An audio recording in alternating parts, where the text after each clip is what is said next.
এসো ইলম শিখি, এসো ইলম শিখি, এসো ইলম শিখি, এসো ইলম শিখি। আলহামদুলিল্লাহি রাব্বিল আলামিন ওয়াসসালাতু ওয়াসসালামু আলা সাইয়্যিদিল মুরসালিন আম্মা বা'দ ফাআউযু বিল্লাহি মিনাশ শাইতানির রাজীম বিসমিল্লাহির রহমানির রহিম। আসসালাতু ওয়াসসালামু আলাইকা ইয়া রাসূলুল্লাহ ওয়া আলা আলিকা ওয়া আসহাবিকা ইয়া হাবিবাল্লাহ। আসসালাতু ওয়াসসালামু আলাইকা ইয়া নবিয়াল্লাহ ওয়া আলা আলিকা ওয়া আসহাবিকা ইয়া নূরাল্লাহ। মাদানী চ্যানেলের দর্শক, অনুষ্ঠান আকিদা ও মতাদর্শে আপনাদেরকে শুভেচ্ছা ও স্বাগতম জানাচ্ছি।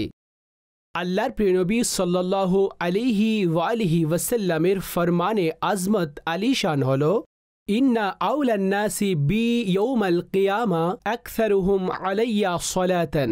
কিয়ামতের দিন আমার নিকটবর্তী সে হবে যে আমার উপর অধিক হারে দরুদ পাঠকারী হবে। সাল্লু আলাল হাবিব সাল্লাল্লাহু তাআলা আলা মুহাম্মদ সাল্লাল্লাহু আলাইহি ওয়ালিহি ওয়াসাল্লাম। সালাতাও ওয়া সালামান আলাইকা ইয়া সাইয়্যিদি ইয়া রাসূলুল্লাহি ওয়া আলা আলিকা ওয়া আসহাবিকা ইয়া সাইয়্যিদি ইয়া হাবিবাল্লাহ। দর্শকবৃন্দ, আল্লাহ পাক আপন নবীদেরকে দুনিয়ার মধ্যে প্রেরণ করেছেন, আর তার উদ্দেশ্য যে আম্বিয়াগণকে এই জন্য দুনিয়ার মধ্যে পাঠানো হয়েছে যাতে ওনারা মানুষদেরকে গুমরাহি থেকে বাঁচাতে পারে, সরল পথে পরিচালিত করতে পারে, কুফরি এবং শিরক সমস্ত ধরনের এমন অপবিত্র বস্তুকে তাদের থেকে দূরীভূত করবে, আর ঈমান হিদায়তের নূর তাদেরকে দান করবেন। আর এই উদ্দেশ্য নিয়ে আম্বিয়ায়ে কেরাম দুনিয়াতে এসেছেন, আর তারা এই প্রসার চালাতে থাকেন। সাথে সাথে আল্লাহ পাক যেখানে নবীদেরকে অসংখ্য পরিপূর্ণতা বৈশিষ্ট্য দান করেছেন, আর তাদের মধ্যে একটি যেটাকে শীর্ষ তালিকায় আলোচনা করা হয়ে থাকে, উল্লেখ করা হয়ে থাকে, সেটা হলো মুজিজা। আজ আমাদের এই ধারাবাহিকতা আল্লাহ পাক তিনি আপন নবীদেরকে যে মুজিজা দান করেছেন, আর অতঃপর বিশেষ করে রাসূলে মুকাররম সাল্লাল্লাহু তাআলা আলাইহি ওয়ালিহি ওয়াসাল্লামকে আপাদমস্তক যে মুজিজা দান করেছেন, হুজুর সাল্লাল্লাহু আলাইহি ওয়াসাল্লামকে আল্লাহ যে মুজিজা দান করেছেন, ইনশাআল্লাহ তার ব্যাপারে কিছুটা শুনব যে মুজিজাত মৌলিকগতভাবে কাকে বলা হয়ে থাকে, মুজিজাতের পরিচিতি কি। আম্বিয়ায়ে কেরাম আলাইহিমুসসালামকে আল্লাহ পাক এই যে মুজিজা দান করেছেন, ওনারা কোন পদ্ধতিতে এগুলো প্রকাশ করেছেন, আর মতানৈক্যকারীরা এই বিষয়টি দেখেছেন সরাসরি।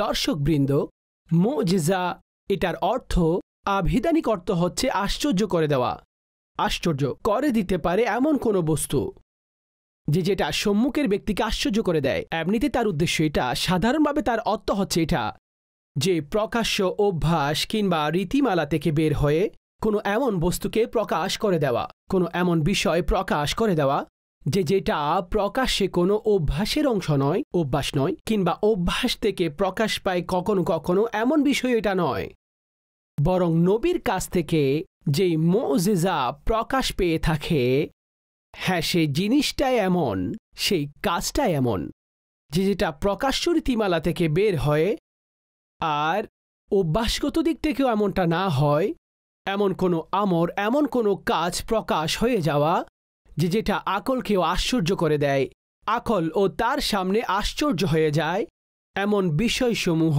প্রকাশ করে দেওয়া, এটাকে মুজিজা বলা হয়ে থাকে।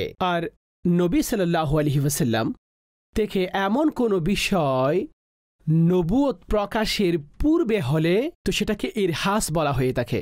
এটাও বিশেষভাবে আল্লাহর পক্ষ থেকে পুরস্কার, যেভাবে হুজুর সাল্লাল্লাহু আলাইহি ওয়াসাল্লামের ছোটবেলায় ওনার বক্ষ বিদীর্ণ হয়েছিল, ওনার সিনা মুবারককে চাক করা হয়েছিল।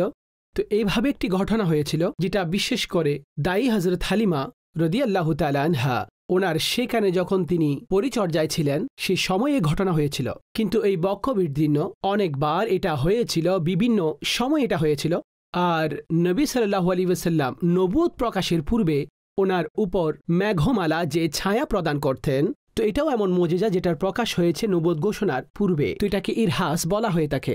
আর অসংখ্য এমন মুজিজাত যার প্রকাশ নবুয়ত ঘোষণার পরে হয়েছে, তো এটাকে মুজিজা বলা হয়ে থাকে। তো নবীর কাছ থেকে যদি নবুয়ত প্রকাশের পূর্বে কোনো কিছু প্রকাশ পায় তো সেটা ইরহাস, আর যদি সেটা নবুয়ত প্রকাশের পরে প্রকাশিত হয় তো সেটাকে মুজিজা বলা হয়ে থাকে, অর্থাৎ আশ্চর্য করে দেয় এমন বস্তু। দর্শকবৃন্দ, এই মুজিজা যেগুলো নবীদের জন্য হয়ে থাকে, এটার ব্যাপারে আমাদের উলামায়ে কিরামগণ আকিদার কিতাবে এটা লিখেছেন যে নবীর সাদাকতকে প্রকাশ করার জন্য এটা আল্লাহর পক্ষ থেকে একটি নিদর্শন হয়ে থাকে। আমাদের উলামাগণ আকিদার কিতাবে লিখেছেন যে নবীদের সত্যায়নকে প্রকাশ করার জন্য আল্লাহর পক্ষ থেকে একটি নিদর্শন, আর এমন একটি কাজ যেটা কাফিরদেরকেও ঈমান আনার ক্ষেত্রে মূলত দুর্বল করে দেয়, যেটা দেখার পরে তাদের মাথায়ও আসবে না যে এটা কিভাবে হয়েছে। তো তখন এটাকে মুজিজা বলা হয়। যদি এমন বিষয় অভ্যাসগতভাবে হয়ে থাকে তো সে মুজিজা মানার ক্ষেত্রে কাফেরগণ প্রস্তুত থাকতো না। হ্যাঁ, এভাবে তো কখনো না কখনো হয়ে যায়, এখনো হচ্ছে, আগেও হয়েছিল। হঠাৎ যেভাবে ভূমিকম্প এসে যাওয়া, এমন কোনো বিষয় হয়ে যাওয়া, তো এগুলো এমন বিষয় যেগুলোকে কোনো কারণের সাথে অ্যাটাচ করে দেওয়া হয়ে থাকে, কিংবা বলা হয় যে অভ্যাসগতভাবে এভাবে হয়ে গেছে। কিন্তু এই ধরনের আমল অথবা এমন বিষয় প্রকাশ করা যেটা অভ্যাসগতভাবেও কখনো যেন না হয়, আর সামনের ব্যক্তি যাতে তার মধ্যে দুর্বল হয়ে যায়। উদাহরণস্বরূপ, রাসূলে মুকাররম সাল্লাল্লাহু তাআলা আলাইহি ওয়াসাল্লামের আঙ্গুল মোবারক থেকে পানির ঝর্ণা বের হওয়া, তো এই কাজ কি? এটা অভ্যাসগত, এইভাবে কারো পক্ষে সম্ভব নয়। আর না কখনো এমন অভ্যাসগতভাবে এমন হবে, না কোনো কারণ পাওয়া যাবে যার কারণে অভ্যাসগতভাবে এটা হয়ে যায়। এটা সেই মুজিজার সংজ্ঞা, আর এটা সেই ক্যাটাগরির মধ্যে আসবে। আমাদের উলামায়ে কিরামগণ এখানে মুজিজার 3 প্রকার উল্লেখ করেছেন। তার মধ্যে প্রথম প্রকার উল্লেখ করেছেন যে আবশ্যিক মুজিজা, যেভাবে বলা হয়েছে সুগন্ধিযুক্ত ঘাম। আল্লাহ আপন প্রিয় ভাজনদেরকে এমনও এক ধরনের মুজিজা দান করেছেন। নবী পাক আলাইহিস সালামকেও এমন আজিম মুজিজা ছিল যে উনার মুবারক শরীর মুবারকে ঘাম মুবারক হয়ে থাকত, অর্থাৎ সেই ঘাম মুবারকের মুবারক খুশবু আতরের চাইতে মেশকের চাইতে অধিক সুগন্ধযুক্ত হয়ে থাকত। বরং একজন সাহাবী আসলেন বারেগাহে রিসালতে, আরজ করলেন, ইয়া রাসূলুল্লাহ সাল্লাল্লাহু আলাইহি ওয়াসাল্লাম, আমার কন্যার বিবাহ হচ্ছে, তো আমি চাইছি যে সমস্ত কিছুতে সবাই কিছু না কিছু দিচ্ছেন আপন কন্যাকে, তো আমি কিছু সুগন্ধি দিতে চাচ্ছি, কিন্তু আমার কাছে সুগন্ধির ব্যবস্থা নেই। তো তিনি বললেন যে কোনো বস্তু এমন মুখ খুলে নিয়ে আসো। তো তিনি পরবর্তী দিন নিয়ে আসলেন একটি সীসা। তো করিম আকা সাল্লাল্লাহু আলাইহি ওয়াসাল্লাম নিজের শরীর মুবারক থেকে, হাত মুবারক থেকে কিছু ঘামের অংশ সেখানে দিলেন, বলেন এটা নিয়ে যাও। বাস তিনি নিয়ে গেলেন। তো তিনি আপন ঘরে গিয়ে যখন সেই কাচ মুবারক খুললেন তো চারিদিকে সুগন্ধি আর সুগন্ধি ছড়িয়ে গেল, আর সুগন্ধিও রাসূলুল্লাহ সাল্লাল্লাহু আলাইহি ওয়াসাল্লামের সুগন্ধি। আর এটা তো সাহাবীগণ বুঝে নিতেন যে আকা সাল্লাল্লাহু আলাইহি ওয়াসাল্লামের ঘাম যদি কোনো গলি দিয়ে অতিক্রম করতেন তো সাহাবায়ে কেরাম আলাইহিম রিদওয়ান হুজুর সাল্লাল্লাহু আলাইহি ওয়াসাল্লামের খুশবু মুবারকের মাধ্যমে তারা জেনে যেতেন যে আকা এদিক দিয়ে অতিক্রম করেছেন সাল্লাল্লাহু আলাইহি ওয়াসাল্লাম। তো সেই ঘরের দিকে মানুষ যখন তাকিয়ে দেখলেন তো সেই ঘরের মধ্যে সেই সুগন্ধি রয়েছে ঘাম মুবারকের। তো সেই ঘরের নাম ওই সুগন্ধিযুক্ত ঘর রেখে দেওয়া হয়েছে, অর্থাৎ সেই ঘর থেকে সুগন্ধি আর সুগন্ধি। তো কিছু অংশ যে ঘরের মধ্যে যায় ঘাম মুবারকের, সেখান থেকে এভাবে সুগন্ধি ছড়ালে তো সেই শরীর মুবারক বদন মুবারক থেকে সুগন্ধি কেমন বের হবে। কোন শায়ের বলেছেন, আরসা হুয়া তয়বা কি গলিयों से ये गुजरे है, इस वक्त भी गलियों में खुशबू है पसीने की। आला हजरत अलैहिर रहमा কত সুন্দর ইরশাদ করছেন, वल्लाह जो मिल जाए मेरे गुल का पसीना, वल्लाह जो मिल जाए मेरे गुल का पसीना, मांगे ना कभी इत्र ना फिर चाहे दुल्हन फूल, मांगे ना कभी इत्र ना फिर चाहे दुल्हन फूल। या রাসূলুল্লাহ সাল্লাল্লাহু আলাইহি ওয়াসাল্লাম এই মুবারক ঘামের এই সুগন্ধি পেয়ে গেলে, এই ফুল পেয়ে গেলে তাহলে দুলহা না সুগন্ধি চাইবে না কোনো ফুল চাইবে, যিনি হুজুর আলাইহিস সালাতু ওয়াস সালামের পসিনায়ে মুবারকের অংশ পেয়ে যাবেন। যে অনেক পাঠকারীরা এটাকে এভাবেও পড়েন যে ওয়াল্লাহ জো মল যায়, অর্থাৎ এটাকে লাগানো বলা হয়ে থাকে না, ওয়াল্লা জো মল যায়, অর্থাৎ আকা সাল্লাল্লাহু আলাইহি ওয়াসাল্লামের ঘাম মুবারক যেখানে লেগে যায়, লাগিয়ে দেওয়া হয়, তো সেখান থেকে সুগন্ধির এমন অংশ আসতে থাকবে আর সে জায়গাও সুগন্ধি দ্বারা আবৃত থাকবে যে নবী করিম সাল্লাল্লাহু আলাইহি ওয়াসাল্লামের ঘাম মুবারকের সুগন্ধি আসছে। আর এই সুগন্ধি ঘ্রাণ নেওয়ার আর অনুভব করার জন্য অতঃপর এমন ইশক থাকতে হবে, এমন প্রেমও থাকতে হবে। আর আশিকদের আজও এমন সুগন্ধি আসতে থাকে, তাই তো তারা আপন পংক্তিতে এগুলো উল্লেখ করেন। তো দর্শকবৃন্দ, আমি আরজ করছিলাম মুজিজাত এর কিছু অংশ আমি বর্ণনা করছিলাম যেগুলো লাজিমি মুজিজা, অর্থাৎ এগুলোই লাজিমি মুজিজা বলা হয়ে থাকে, যেগুলো শরীর মুবারকের সাথে অ্যাটাচ থাকে আর আসছে, সুগন্ধি আসছে। এটা কোনো নির্ধারিত সময়ে প্রকাশ করা হচ্ছে না, দেখানো হচ্ছে না, কিন্তু এটা সব সময় শরীর মুবারক থেকে এই সুগন্ধি আসছে, ঘাম মুবারক থেকে সুগন্ধি আসছে। আচ্ছা, দ্বিতীয় প্রকার আরেজি ইখতিয়ারি মুজিজাত, অর্থাৎ কিছু সময়ের জন্য এসেছে আর সেটা আপন ইখতিয়ারে, অর্থাৎ আল্লাহ আপন নবীকে যে সেই ক্ষমতা দান করেছেন, তো তিনি অভ্যাসগতভাবে এমন কাজ যেটা অভ্যাসেরও বিরোধী আর অভ্যাসের পরিপন্থী আর কোনো কারণও পাওয়া না যায় আর এটাকে প্রকাশ করে দেওয়া হয়, তখন এটাকে বলা হয় আরেজি ইখতিয়ারি মুজিজাত, অর্থাৎ আপন ইখতিয়ার আল্লাহ উনাকে যেগুলো দান করেছেন তো সেই মুজিজাকে প্রকাশ করে দিলেন। যেমন হযরতে মূসা আলাইহিস সালাম আপন লাঠি মুবারক নিক্ষেপ করলে তো সেটা অজগর হয়ে যায়, সাপ হয়ে যায়, আপন হাত মুবারক বের করলে তো সেটা আলোকিত হয়ে যায়।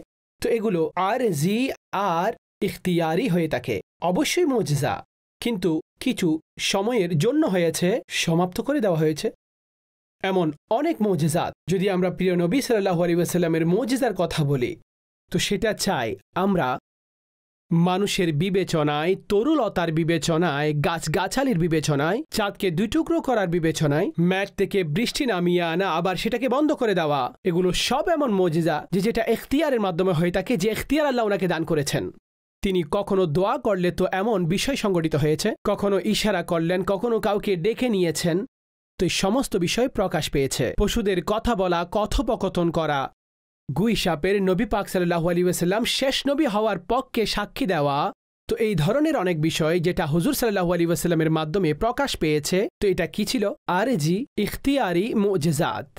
একটি হচ্ছে গায়র ইখতিয়ারি মুজিজাত। গায়র ইখতিয়ারি মুজিজাত যেটাকে উলামাগণ লিখেছেন কুরআনের আয়াতসমূহ, অর্থাৎ কুরআনে পাকের আয়াত নাজিল হওয়া, এগুলো আশ্চর্য করার মতো নিদর্শন।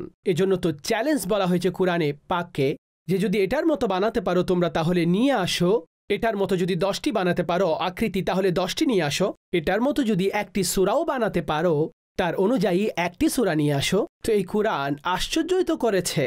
তো এই কুরআনও প্রকৃতপক্ষে নবীজির মুজিজা, অর্থাৎ এই বিবেচনায় যে আল্লাহ পাকের কালাম সেটা নবীর উপর নাজিল হয়েছে আর নবী পাক সাল্লাল্লাহু আলাইহি ওয়াসাল্লামের ওই মুজিজার মধ্যে এটাকে গণনা করা হয়েছে, কারণ উনি মানুষের সামনে এগুলোকে প্রকাশ করেছেন আর মানুষকে দেখিয়েছেন, পড়িয়েছেন। তো এগুলো মুজিজার ক্যাটাগরির মধ্যে আসে, কিন্তু এই প্রকার গায়র ইখতিয়ারি মুজিজার মধ্যে রয়েছে। আল্লাহ পাক ইরশাদ করেছেন, ইয়া আইয়ুহান নাস ক্বাদ জাআকুম বুরহানুম মির রাব্বিকুম ওয়া আনজালনা ইলাইকুম নূরাম মুবিনা। ইরশাদ করা হয়েছে, হে লোকেরা, তোমাদের কাছে তোমাদের রবের পক্ষ থেকে স্পষ্ট দলিল এসেছে, বুরহান স্পষ্ট দলিল এসেছে, আর আমি তোমাদের কাছে আলোকিত নূর নাজিল করেছি, আমি তোমাদের কাছে আলোকিত নূর দান করেছি। এখানে এই কথাও আরজ করব দর্শকবৃন্দ, কেননা মুজিজা আশ্চর্য করে ফেলে, মুজিজা সামনের ব্যক্তিকে আশ্চর্য করে ফেলে। তো এই যে মুজিজা প্রকাশ পেল, এইগুলো সেই সময় অনুযায়ী কি কি লোকেদের ডিমান্ড হতে পারত আর কি কি সাধারণভাবে তাদের ডিমান্ড হতো, আর সেটার পরিপন্থী নিয়মের বাহিরে বড় এমন কোনো কাজ হয়ে যাওয়া, সেটা তাদের জন্য একটি আশ্চর্য হওয়ার মতো বিষয়। এই জন্য ফেরাউন আপন লোকদেরকে সকলকে জাদুঘরদের একত্রিত করল আর বললেন যে জাদু মন্ত্র পড়তে থাকো আর কিছু না কিছু এমন কাজ করে দেখিয়ে ফেলো। হযরতে মূসা আলাইহিস সালাম সামনে উপবিষ্ট, ওনার সামনেই তারা রশির মাধ্যমে সাপ বানিয়ে দিল আর তাদের একটি জাদু দেখালো। কিন্তু হযরত মূসা আলাইহিস সালামকে আল্লাহ যেই হুকুম ইরশাদ করেছেন, হে মূসা, এটা আপনার হাতের মধ্যে যে লাঠি, বললেন এটাকে মাটিতে নিক্ষেপ করো, এটাকে জমিনের মধ্যে নিক্ষেপ করো। যখন এই জমিনের মধ্যে ফেলা হলো এটা অনেক বড় অজগর সাপ হয়ে গেল আর ছোট ছোট সাপগুলোকে খেয়ে নিল। তো এত বড় এই অজগরের হঠাৎ তৈরি হয়ে যাওয়া, তো জাদুঘরও পেরেশান হয়ে গেল যে এমন কাজ তাদেরও সামর্থ্যের মধ্যে নেই। তো তারা মেনে নিল যে এটা কোনো সাধারণ জাদুর মাধ্যমে কিংবা সাধারণভাবে এই কাজটা হতে পারবে না, কারণ বড় বড় জাদু বিশেষজ্ঞরা সেখানে এসেছিল। তো জাদুঘরেরা যখন দেখলো তখন সাথে সাথে বলে দিল, আমান্না বি রব্বে হারুন ওয়া মূসা, আমরা হারুন এবং মূসার রবের উপর ঈমান আনলাম। ফেরাউন তাদেরকে বলল যে তোমরা এটা কি করছো, তোমরা তো আমার ছেলে আর জাদুঘর ছিল, তোমরা ঈমান গ্রহণ করলে। কেননা তারা দেখে নিয়েছে যে এই আমল এটা কোনো সাধারণ ব্যক্তি করতে পারবে না, এটা কোনো সাধারণ জাদুঘর আপন ক্ষমতায় করতে পারবে না, যেখানে এই ঘটনা ঘটেছে। অতঃপর সে লাঠি থেকে অজগর হয়ে যাওয়া হযরত মূসা আলাইহিস সালাম পুনরায় নিজের হাতে নিয়ে নিলেন। তো সেখানে এমন একটি ঘটনা ঘটেছে যেটা দেখে জাদুঘরও ঈমান আনয়ন করেছে, যাদের তকদিরে মূলত হিদায়ত লিপিবদ্ধ ছিল, আর তারা এটা দেখে ঈমান আর নিজেদের জাদু সবকিছু ছেড়ে দিল। ফিরআউন তাদেরকে বলল যে তোমাদের পা ভেঙে দেওয়া হবে, তোমাদের হাত ভেঙে দেওয়া হবে, তোমাদের শুলিতে চড়ানো হবে। তারা বলল যে তোমার যা ইচ্ছে তুমি তাই করো, আমরা এই হিদায়ত দেখে নিয়েছি, এই নূরকে আমরা দেখে নিয়েছি, ইনি আল্লাহর নবী, সত্যিকারের নবী। ঈমান গ্রহণ করলেন। তো তারা ঈমান গ্রহণ করলেন। তো এমন অনেক বিষয়, অর্থাৎ সেই সময় যেগুলো প্রয়োজন ছিল আল্লাহ নবীদেরকে সেটা দান করেছেন। হযরতে ঈসা আলাইহিস সালাম দুনিয়ার মধ্যে তশরিফ আনলেন। তো সে সময় চিকিৎসা অনেক প্রসিদ্ধ ছিল। বড় বড় হাকিম আর ইউনানি হাকিম যাদের চিকিৎসার মাধ্যমে আর শিক্ষার মাধ্যমে বড় বড় আরোগ্য লাভ হচ্ছিল, তখন চর্চা ছিল। কিন্তু হাকিমদের কাছেও এমন একটি ঔষধ ছিল না যে যার মাধ্যমে মাতৃগর্ভের কোনো অন্ধ হলে সেও চোখে দেখতে পাবে। তাদের কাছে তখনও সেই রোগের ঔষধ আবিষ্কৃত হয়নি, এমন ঔষধ তৈরি হয়নি যে যার মাধ্যমে শ্বেতরোগীও সুস্থ হয়ে যাবে, কুষ্ঠরোগে আক্রান্ত আছেন সে ভালো হয়ে যাবে। তো আল্লাহ আপন নবী ঈসা আলাইহিস সালামকে এই মুজিজা দান করেছেন। তো তিনি যেটা করে দেখিয়েছেন, যাদের চোখ নেই, যারা মাতৃগর্ভ থেকে অন্ধ এসেছেন, নাবিনা যারা, তিনি তাদেরকে দৃষ্টি দিয়েছেন আল্লাহর হুকুমে। যখন হযরত ঈসা আলাইহিস সালাম মানুষকে এটা বলতেন তখন তিনি বলতেন আমি আল্লাহর অনুমতিতে করেছি। আর আল্লাহ যখন হযরত ঈসা আলাইহিস সালামকে বললেন যে আমার অনুমতিতে, আমার মাধ্যমে তুমি অমুকে শিফা দিয়েছ, এগুলো করেছ, মৃতকে জীবিত করেছ, পাখিভাবে তৈরি হলো, যদি ফুঁক দিতেন সেগুলো জীবিত হয়ে যেত, সেগুলো উঠতে থাকতো। তো এটা উনার মুজিজা, যেটা আকলকেও হয়রান করে দিয়েছে। আর সামনের ব্যক্তি আশ্চর্য হয়েছে আর উনার উপরে তারা ঈমান এনেছেন। তো এই পদ্ধতিতে যদি আমরা পড়ি ইতিহাস আর এই মুজিজাতের হাকিকত আর মারিফত দেখলে, তো এই সব কিছু আমরা পেয়ে যাব যে যা কিছু প্রয়োজন ছিল সেই মোতাবেক আল্লাহ নবীদেরকে মুজিজা দান করেছেন।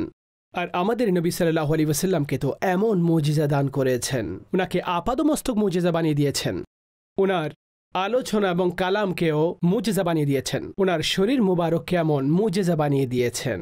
হুজুর আলাইহিস সালামকে এতটুকু মুজিজা দান করেছেন যে আমাদের আইম্মা উলামাগণ লিখেছেন, অনেকে সংখ্যা লিখেছেন যে সেগুলো কোন ধরনের মরকজি মুজিজা, কতটুকু, কোনগুলো প্রধান মুজিজা। কিন্তু পরবর্তীতে এটা বলা হয়েছে হুজুর আলাইহিস সালাতু ওয়াস সালামকে এতগুলো মুজিজা দান করেছেন যে যেগুলোর সংখ্যা গণনা করা সম্ভব নয়, এতগুলো মুজিজা দান করেছেন। তো বরং পূর্বের আম্বিয়াদেরকেও যতগুলো মুজিজা দান করা হয়েছে সেটাও বলা হয়েছে হুজুর আলাইহিস সালাতু ওয়াস সালামের সাদকায় আল্লাহ ওনাদেরকে দান করেছেন, হুজুর আলাইহিস সালাতু ওয়াস সালামের সাদকায়।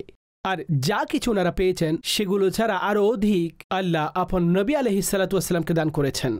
এই জন্য যখন সাহাবিগণ বলেন, পরস্পরের মধ্যে আলোচনা করেন, ইব্রাহিম খলিলুল্লাহ, মুসা কলিমুল্লাহ, ঈসা কলিমাতুল্লাহ, রুহুল্লাহ, আদম সফিউল্লাহ আলাইহিমুসসালাম, তো নবী পাক আলাইহিস সালাম বললেন নিঃসন্দেহে এমনটাই, কিন্তু বললেন আনা হাবিবুল্লাহ, আমি আল্লাহর মাহবুব। উলামাগণ লিখেছেন হাবিব কে হয়ে থাকেন, হাবিব তিনি হয়ে থাকেন যে জিনাকে সে সব কিছু দান করা হয়েছে, যেগুলো কলিমও পেয়েছেন, যেগুলো খলিলও পেয়েছেন, যেটা ঈসা রুহুল্লাহ পেয়েছেন, যেটা আদমও পেয়েছেন, অর্থাৎ অন্যান্য নবীরা যেটা পেয়েছেন সেগুলোও পেয়েছেন, আর অতিরিক্ত এক্সট্রা গুণাবলী আল্লাহ ওনাকে দান করেছেন। আর কেন নয়, সরকার আলাইহিস সালাতু ওয়াস সালাম ইরশাদ করেছেন ইন্নামা আনা কাসিম ওয়াল্লাহু ইউতি, ইরশাদ করলেন নিঃসন্দেহে আমি বন্টনকারী আর আল্লাহ দানকারী। তিনি কতটুকু বন্টন করবেন, কাকে কাকে দিবেন, কি অনুগ্রহ করবেন, এটা কোনো সীমারেখা ছাড়া বর্ণনা করা হয়েছে। আর ওয়াল্লাহু ইউতি, আল্লাহ উনাকে কি দান করবেন এটাও সীমারেখা ছাড়া বর্ণনা করেছেন। অর্থাৎ এখানেও কোনো সীমারেখা নেই, এই বস্তু পাবে, এটা পাবে না, এটা পাবে না, এটা পাবে না, এমনটা নয়। আল্লাহ দানকারী, মাহবুব মানুষের কাছে বন্টনকারী, আর অনুগ্রহ আল্লাহ এতটাই করবেন। ওয়ালা সাউফা ইউতিকা রাব্বুকা ফাতারদা, আপনার রব এতটুকু দান করবেন আপনি রাজি হয়ে যাবেন। হে মাহবুব, আপনি রাজি হয়ে যাবেন। তো এইভাবে বলা যেতে পারে যে আমাদের প্রিয় নবী সাল্লাল্লাহু আলাইহি ওয়াসাল্লাম আল্লাহর অনুগ্রহের আলোকিত একটি সূর্য, আর সমস্ত আম্বিয়ায়ে কেরাম ওনারা সূর্যের পাশে চমকিত তারকাবৃন্দ, সূর্যের চমকিত তারকাবৃন্দ।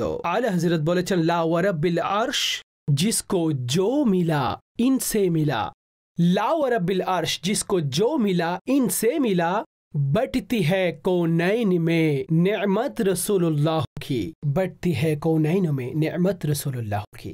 দর্শক বিন্দু, এই সমস্ত বিষয়টা আমি প্রাথমিকভাবে শুধুমাত্র মুজিজা এবং তার সংজ্ঞার ব্যাপারে কিছুটা আরজ করেছি, কিন্তু এতগুলো কুরআনের আয়াত, হাদিস আর এমন ঘটনা বলি এখনো সেদিকে আমরা যাইনি, সেই প্রকারেও যাইনি কতগুলো মুজিজা উনার, যেটা গাছপালার উপর প্রকাশ পেয়েছে, প্রাণীকুলের উপর, সৃষ্টিকুলের উপর প্রকাশ পেয়েছে।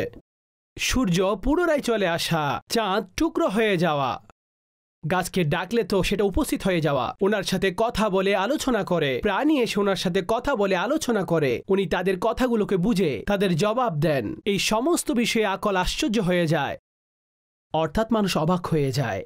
এটা আমাদের প্রিয় নবী সাল্লাল্লাহু আলাইহি ওয়াসাল্লামকে আল্লাহ দান করেছেন। ইনশাআল্লাহ নেক্সট প্রোগ্রামে আমরা রাসূলুল্লাহ সাল্লাল্লাহু আলাইহি ওয়াসাল্লামের মুজিজাতের উপরেও লম্বা আলোচনা সেগুলো শুনব।